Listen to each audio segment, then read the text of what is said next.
अस्सलाम वालेकुम जी, उम्मीद है आप तमाम लोग खैरियत से होंगे। मेरा नाम मोहम्मद उमर खान है और आप देख रहे हैं लर्न अप पाकिस्तान। आज के इस वीडियो में हम डिस्कस करने वाले हैं कि किस तरीके से आप अपने लिए आफ्टर कंप्लीटिंग योर इंटरमीडिएट एक करियर सेलेक्ट कर सकते हैं। करियर को सेलेक्ट करने का जो एक स्टेज है वो हर स्टूडेंट की ज़िंदगी में आता है जो कि अपनी तालीम को कंटिन्यू कर रहा है और इंटरमीडिएट कंप्लीट कर चुका है। अब यहाँ पर स्टूडेंट्स कन्फ्यूज़ होते हैं कि कौन सी डिग्री की तरफ जाएँ, कौन सी डिग्री का स्कोप ज़्यादा है। इस तरह की बहुत से क्वेश्चन हैं जो हमारी मार्केट में जो है वो मिथ्स के तौर पर एग्जिस्ट करते हैं। और वैसे तो हमारे यहाँ पर स्टूडेंट के जहन में, उनके पेरेंट्स के जहन में कुछ स्टैंडर्ड्स होते हैं जिन स्टैंडर्ड्स की बेसिस पे वो करियर का इंतखाब करते हैं। उनको कोई सरोकार नहीं होता कि जो है वो स्टूडेंट का इंटरेस्ट क्या है, उसके बाद हमारे जिस सोसाइटी में, जिस कंट्री में उस स्टूडेंट ने रहना है, उस मार्केट की, उस सोसाइटी की नीड्स क्या हैं। बजाय इसके कि उस स्टूडेंट को, उस कैंडिडेट को उन मार्केट की नीड्स के मुताबिक और उस स्टूडेंट की इंटरेस्ट के मुताबिक ट्रेन किया जाए और मार्केट में या हमारे जो है वो माशरे में उसको as a service provider launch किया जाए, हम यहाँ पर ये करते हैं कि उन सर्विसेज के पीछे भागने लग जाते हैं जो सर्विसेज जो है वो मकबूल हो चुकी होती हैं। और फिर हम देखते ही देखते उन सर्विसेज में ओवरलोड कर देते हैं जो है ना वहाँ सर्विस प्रोवाइडर को। फॉर एग्जांपल हम बात करते हैं एमबीबीएस और इंजीनियरिंग की, यानी कि मेडिसिन और इंजीनियरिंग के प्रोफेशन की। आज से 10 साल पहले, एक डेकेड पहले, आज से 5 साल पहले भी जो है वो ये ट्रेंड पाया जाता था कि प्रोफेशन सिर्फ 2 ही हैं, मेडिसिन का और इंजीनियरिंग का। इसी तरह जब आप कॉलेजेस में जाते थे, आज भी अगर आप कॉलेजेस का रुख करें, मैं उम्मीद करता हूं कि वो लोग जो इस वीडियो को देख रहे होंगे वो भी इन्हीं लोगों में ही शुमार होंगे कि मेजर जो है ना एफएससी के ग्रुप्स होते थे या इंटरमीडिएट के बेसिकली ग्रुप्स होते थे, वो एफएससी प्री मेडिकल और प्री इंजीनियरिंग के होते थे। जब हम जाते थे आईसीएस में या आईकॉम के सेक्शंस में, अव्वल तो छोटे कॉलेजेस में इस तरह के सेक्शन ही नहीं बनते थे, और अगर सेक्शंस होते भी थे तो बहुत जो है वो कलील तादाद में स्टूडेंट्स वहाँ पर मौजूद होते थे। तो ये चीज़ इंडिकेट करती है कि हमारी सोसाइटी का ट्रेंड किस तरफ था। हम सब लोग, जिसके चाहे मैट्रिक में 600 नंबर भी हैं, वो भी कम्पीट कर रहा होता था कि जी मैंने डॉक्टर बनना है, मैंने एफएससी प्री मेडिकल करनी है, चाहे मेरा एमबीबीएस में एडमिशन हो ना हो, मैं किसी और फील्ड में चला जाऊंगा, लेकिन मैंने रहना मेडिसिन में है। तो क्या माशरे को मेडिसिन के अलावा किसी भी और चीज़ की ज़रूरत नहीं है? क्या इंजीनियर्स के अलावा जो है वो हमारी सोसाइटी को किसी भी तरह से किसी सर्विस प्रोवाइडर की ज़रूरत नहीं है? ये चीज़ एज अ सोसाइटी हम सोच नहीं रहे थे, जिसकी वजह से जो ये दोनों फील्ड्स हैं ये इतना ओवरलोड हुई कि आजकल फिर जो है वो हालात आपके सामने हैं। अब लोगों को चीज़ें रियलाइज़ होना स्टार्ट हुई हैं, और अभी भी जो चीज़ें रियलाइज़ हुई हैं वो भी गलत एक जो है वो तरीक़ाकार से हुई हैं कि यहाँ पर अब स्टूडेंट समझ रहा है कि उसने इंटरमीडिएट कंप्लीट कर ली है, अब पाकिस्तान में रह कर डिग्री प्रोग्राम करने का कोई फ़ायदा नहीं है, लिहाजा या तो पाकिस्तान को छोड़ के किसी दूसरे मुल्क में कोई मुलाजमत इख्तियार कर ली जाए, या फिर अगर पाकिस्तान में रहना है तो freelancing is the only option जिससे आप जो है वो आपका सर्वाइवल पॉसिबल है। हालांकि ये चीज़ जो है वो सरासर गलत है और एक मिथ है। जिस तरह मैंने आपको बताया कि 10 साल पहले हमारे सोसाइटी में, हमारे स्टूडेंट्स में, पेरेंट्स में इम्प्लांट थी कि प्रोफेशन सिर्फ 2 ही है, मेडिसिन का और इंजीनियरिंग का, उसी तरह अब ये मिथ जो है वो स्टूडेंट्स में और सोसाइटी में आ रही है कि या तो आप पाकिस्तान से चले जाएं या फिर आप पाकिस्तान में रह रहे हैं तो आपने फ्रीलांसिंग करनी है। तो अब इस वीडियो में बेसिक मेरा पर्पज़ ये है कि मैं आपको कुछ गाइडलाइंस प्रोवाइड करूँ, कुछ स्टैंडर्ड्स आपको समझाऊँ जिनकी बेसिस पे आप अपने लिए किसी कैरियर का इंतखाब करें, और मैं आपको बताऊँ कि पाकिस्तान में रहते हुए या किसी भी दुनिया के मुल्क में रहते हुए आपकी हायर एजुकेशन कंप्लीट करना आपके लिए कितना मैंडेटरी है। अब सबसे पहले तो हम डिस्कस करते हैं कि आपने अपने करियर का इंतखाब कैसे करना है। जब भी आप अपने करियर का इंतखाब करेंगे, सर फहरिस्त जो चीज़ आपने रखनी है वो आपका इंटरेस्ट है कि आप किस चीज़ में इंटरेस्टेड हैं, आप सोसाइटी को किस तरह से सर्व करना चाहते हैं, किस तरह की सर्विस देने में इंटरेस्टेड हैं, और इसके साथ साथ आप किस चीज़ में आप जो है वो कंफर्टेबल महसूस करते हैं, आप ईजी हैं, आप जो है ना उस चीज़ को बेहतर समझते हैं, लोगों को समझा सकते हैं, फैसिलिटेट कर सकते हैं। ये है आपका इंटरेस्ट। ये आपका अपना टास्क है कि आपने फाइंड आउट करना है कि आपके अंदर इंटरेस्ट क्या है। हर पर्सन का इंटरेस्ट जो है वो डिफरेंट हो सकता है। तो जब आपने अपने इंटरेस्ट को फाइंड आउट कर लिया, उसके बाद फिर आपने देखना है कि क्या सोसाइटी को भी इस इंटरेस्ट की ज़रूरत है, क्या हमारे स्पेसिफिकली जिस सोसाइटी में आप रह रहे हैं। फॉर एग्जांपल एक इंसान है जो साइकोलॉजी में इंटरेस्ट रखता है, तो क्या साइकेट्रिस्ट की पाकिस्तान की मार्केट में इतनी जो है वो नीड भी है, इतनी डिमांड भी है? इस चीज़ को आपने ज़रूर मद्देनज़र रखना है, क्योंकि हम वो माशरा नहीं है जो माशरा किसी भी करियर को जो है वो ऑप्ट करे, उसमें जो है वो एक्सपर्टीज़ हासिल करे सिर्फ अपनी इनर सेटिस्फेक्शन के लिए। हमारा जो जरिया माश होता है वो हमारे प्रोफेशन के साथ लिंक्ड होता है। हमारा जो प्रोफेशन होता है वो हमारा सोर्स ऑफ इनकम भी बनता है। तो इसलिए हम अपने इंटरेस्ट को बड़े कैलकुलेटेड तरीके से फाइंड आउट करेंगे, और जो मार्केट की, सोसाइटी की, हमारी जिस माशरे में हम जिंदगी गुजार रहे हैं उसकी नीड्स के अकॉर्डिंग हमने वो इंटरेस्ट जो है वो फाइंड आउट करना है। और उसके बाद जब आपको आपका इंटरेस्ट भी मिल जाएगा, जब आपको पता चल जाएगा कि इस इंटरेस्ट की मार्केट में अभी नीड है, या आज से 5-6 साल बाद जब मैं ग्रेजुएट होकर आऊँगा तब इस जो है वो प्रोफेशन की की, इस इंटरेस्ट की नीड होगी, लोगों को मैं सर्विस दे सकूंगा, उसके बाद फिर आपने अपने लिए किसी अच्छे तालीमी इदारे को सेलेक्ट करना है। अब अच्छे तालीमी इदारे पर मैं कोशिश करूंगा जल्द आपके साथ एक वीडियो भी शेयर कर दूं जिसमें मैं वो स्टैंडर्ड्स बताऊं जिनकी बेसिस पे आप जो है वो एक अच्छा इदारा सेलेक्ट करें। मेरे लिए बड़ा आसान था कि मैं यहाँ 10 प्रोफेशंस की लिस्ट आपको दे देता और कहता कि यही बेस्ट जो है वो प्रोफेशंस है।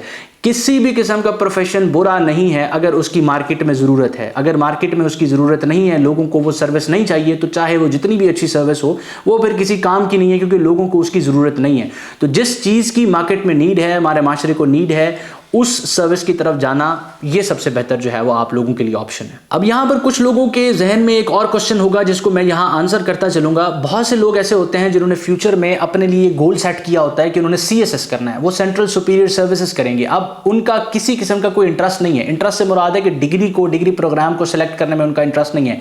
वो कहेंगे कि हमें जो है वो कोई ऐसा डिग्री प्रोग्राम बताया जाए, कोई ऐसा जो है वो फील्ड बताया जाए जो अल्टीमेटली हमें सेंट्रल सुपीरियर सर्विसेज में फैसिलिटेट करे।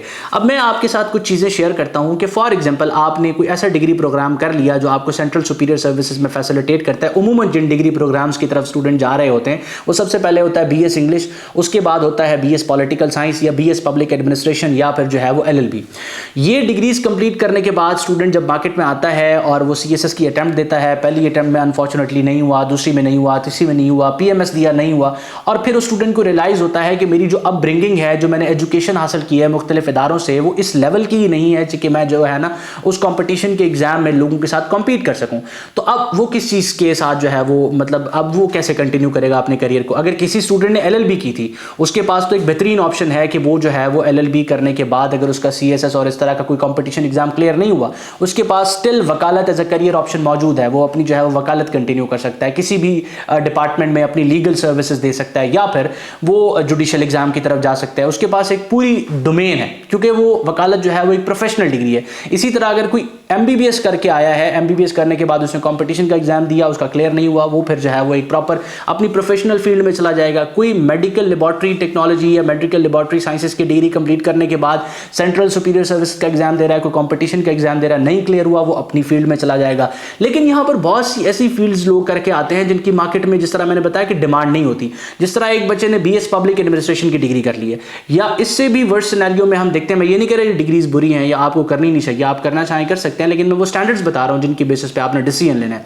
फॉर एग्जांपल आपने as a candidate BS English की डिग्री कंप्लीट कर ली है, आपने CSS के लिए अंग्रेजी की डिग्री की थी, आपने CSS दिया, PMS दिया और कंपटीशन के एग्जाम दिए, आपके क्लियर नहीं हुए। अब आपके पास क्या ऑप्शंस हैं, आप उस BS इंग्लिश के डिग्री के साथ क्या करेंगे। आप सिर्फ और सिर्फ पढ़ा सकते हैं। मैं ये नहीं कह रहा पढ़ाना बुरा है, मैं सिर्फ ये आपको समझा रहा हूं कि वो जो आप पढ़ाएंगे वो बाय चॉइस नहीं पढ़ाएंगे, वो आपको एज अ मजबूरी पढ़ाना पड़ेगा, क्योंकि आपके पास एक ही करियर ऑप्शन बचता है और इसके अलावा उस डिग्री की यूटिलाइजेशन नहीं है। और आपकी वो डिग्री ऐसी है जो आपने अगर किसी अच्छी यूनिवर्सिटी से नहीं की, अगर मेहनत करके नहीं की, तो कोई बंदा 4-5 किताबें पढ़ के आपसे बेहतर जान सकता है। 4-5 किताबें मैं जो है वो एक एग्जाम्पल के तौर पे कह रहा हूँ। फॉर एग्जाम्पल एक अच्छा बुक रीडर है, वो लिटरेचर पढ़ता है, तो वो आपसे बेहतर अंग्रेजी पे ग्रिप रखता होगा। तो ये सारा कहने का मकसद है कि आपने जब डिग्री सेलेक्ट करनी है, सबसे पहले अपना इंटरेस्ट देखना है, इंटरेस्ट के बाद फिर आपने देखना है कि मार्केट में इसकी नीड भी है। आपने हर किस्म की प्लानिंग इंटरमीडिएट में ही करनी है, इंटरमीडिएट कंप्लीट करने के बाद ही करनी है, क्योंकि ये आपका वो चोक पॉइंट है करियर का, जो कि आपको या तो जो है वो एक काबिल शख्स बना देगा, एक वो शख्स बना देगा जिसकी माशरे को ज़रूरत होगी, या फिर आपको ऐसी शख्सियत की तरफ ले जाएगा जिसकी माशरे को किसी किस्म की ज़रूरत नहीं होगी। आपसे मुराद आपकी सर्विसेज की। अब हम इसी सिलसिले को कंटिन्यू करते हैं कि एक कैंडिडेट ने जो है वो अपना डिग्री प्रोग्राम इन तमाम पैरामीटर्स की बेसिस पे सेलेक्ट कर लिया और वो अपनी डिग्री को कंटिन्यू कर रहा है, यूनिवर्सिटी में रेगुलर स्टूडेंट के तौर पे क्लासेस ले रहा है। अब यहाँ पर भी बहुत सी चीज़ें हैं जो आपको एज ए स्टूडेंट मद्देनजर रखनी है, क्योंकि बहुत से ऐसे स्टूडेंट होंगे जो अगर उस डिग्री में एक सही रोड मैप के साथ नहीं चलेंगे, तो at the end of their degree उनका कोलीग अगर सही रोड मैप पे चल रहा है तो वो उनसे ज़्यादा कामयाब होगा, वो उनसे ज़्यादा आगे होगा, क्योंकि वो एक तो हार्डवर्क कर रहा है, दूसरा वो स्मार्ट वर्क कर रहा है। तो हार्डवर्क और स्मार्ट वर्क से मेरा क्या मुराद है कि आपकी जो एवरेज डिग्री होती है वो 4 साल की होती है पाकिस्तान में, अगर BS प्रोग्राम की बात की जाए, या عموماً 5 سال کی بھی ہوتی ہے. تو 4 سے 5 سال اگر آپ سسٹمیٹکلی ان کو پلان کر لیتے ہیں, یعنی کہ جو بھی آپ کی فیلڈ ہے, آپ نے تھیوری تو پڑھی, یونیورسٹی میں پڑھا, محنت کی, جی پی پہ کانسنٹریٹ کیا, اس کے بعد کنسیپٹس اپنے کلیئر کیے, اس کے ساتھ ساتھ آپ نے کوشش کرنی ہے کہ جس بھی جو ہے وہ فیلڈ میں آپ ہیں اس کی جو پریکٹیکل مارکیٹ ہے اس کا بھی حصہ رہیں, اس میں انٹرنشپس کرتے رہیں اور جو ہے وہ کسی قسم کی پریکٹیکل ایکٹیویٹیز میں رہیں, ایکسپیرینس گین کرتے رہیں. کیونکہ جب آپ 4-5 سال بعد مارکیٹ میں آئیں گے تو آپ ایک فریشر نہیں ہوں گے, آپ اس ساری مارکیٹ کی کنڈیشن سے واقف ہوں گے. آپ مختلف قسم کی جو فرمز ہوں گی, اگر وکالت کی بات کی جب مختلف قسم کی فرمز میں ہوں گے, اگر آپ جو ہے وہ میڈیکل لیبارٹری سائنسز پڑھ رہے ہیں تو مختلف قسم کی اس طرح کی جو ہے وہ آرگنائزیشنز میں, لیبارٹریز میں آپ جا چکے ہوں گے, آپ کو پتہ ہوگا کہ فزیکل جو مارکیٹ ہے, پریکٹیکل جو مارکیٹ ہے وہ کیسی ہے. تو آپ کے لیے جو ڈیسیجنز لینا ہے وہ کافی آسان ہوگا. آپ کے لیے ڈگری کمپلیٹ کرنے کے بعد روڈ میپ بنانا یا کسی بھی ادارے کو اپنی سروسز دینا بڑا آسان ہوگا, کیونکہ آپ الٹیمیٹلی جب اپنی ایجوکیشن کمپلیٹ کر رہے تھے آپ یہ ساری چیزیں کر چکے ہیں, محنت کر چکے ہیں. تو یہ چیز بھی آپ نے ڈیورنگ یور ایجوکیشن مد نظر رکھنی ہے, ذہن نشین رکھنی ہے. اس کے علاوہ جو میں نے انیشیلی بات کی تھی کہ ایک متھ یہاں سرکولیٹ کرتی ہے کہ ڈگری کو کوئٹ کر دو, آگے پڑھنے کی ضرورت نہیں ہے, پاکستان میں تعلیم یافتہ لوگوں کی ضرورت نہیں ہے, اب آپ کسی قسم کی فری لانسنگ اسکل سیکھنا شروع کر دیں. یہ سراسر غلط بات ہے. آپ چاہے فری لانسنگ اسکل سیکھیں, آپ چاہے کمپیوٹر ٹیکنالوجی کی طرف جائیں, کیونکہ جو دور ہے, جو فیوچر ہے وہ ڈیفینیٹ سی بات ہے اے آئی کا ہے, اور ڈیفینیٹ سی بات ہے وہ ٹیکنالوجی کا ہے. لیکن وہ ان پڑھ بندہ کبھی بھی نہیں چلا سکتا. ایک پرسن جس نے گریجویشن کمپلیٹ کی ہے, جس نے ماسٹرز کیا ہوا ہے, وہ کسی بھی چیز کو بہتر طریقے سے کر سکتا ہے, کیونکہ کتابی نالج کے علاوہ آپ اداروں میں, درس گاہوں میں اور بھی بہت سی چیزیں سیکھتے ہیں. یہ ایک پریکٹیکل چیز ہے. دو کہ ہمارے یہاں پر اسٹینڈرڈ آف ایجوکیشن بہت جو ہے وہ لوور اسٹینڈرڈ پہ پہنچ چکا ہے, لیکن اسٹل اتنا جو ہے وہ یہ اسٹینڈرڈ نیچے نہیں گرا جتنا جو ہے وہ دکھایا جاتا ہے بہت سے لوگوں کی طرف سے. تو آپ نے اس چیز کو ذہن سے نکال دینا ہے کہ آپ اپنی ایجوکیشن کوئٹ کرنے والے ہیں موجودہ سرکمسٹانسز کی وجہ سے. آپ نے اپنی ایجوکیشن کنٹینیو کرنی ہے, لیکن اس میں جو بھی ڈیسیجنز لینے ہیں وہ جو ہے وہ ان پیرامیٹرز پر ہونے چاہیے, یا اس کے علاوہ کوئی آپ سمجھتے ہیں کہ پیرامیٹر ہونا چاہیے جو آپ کو یا اسٹوڈنٹس کو کنسیڈر کرنا چاہیے جو میں مس کر گیا ہوں, تو وہ ضرور آپ کمنٹ سیکشن میں بتائیں گے. اپنا بہت سارا خیال رکھیے گا. دعا مجھے میری ٹیم کو ضرور یاد رکھیے گا. اللہ حافظ.